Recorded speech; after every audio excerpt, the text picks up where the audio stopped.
Nasabat ang mahigit 7.7 milyon pesos na halaga ng iligal na droga sa isinagawang anti-illegal drug operation ng Cagayan de Oro City Police Office sa Barangay Lapasan, Cagayan de Oro City nitong gabi ng ika-6 ng Mayo taong 2026. Kinilala ng mga otoridad ang mga naarestong suspect na si alias JM, 21 anyos, isang high-value individual, alias JR, 27, at alias Berto, 47, residente ng Barangay Bugo, Cagayan de Oro City.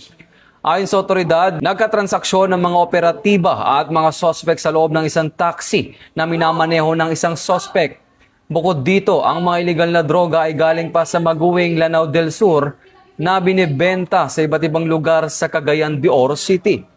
Nakumpiska sa mga sospek ang 17 sachet ng hininalang shabu na may timbang na 1,140 grams na nagkakahalaga ng 7,752,000 pesos. Isang cellphone, isang sling bag at isang Toyota Vios na taxi at mga buy-bust money.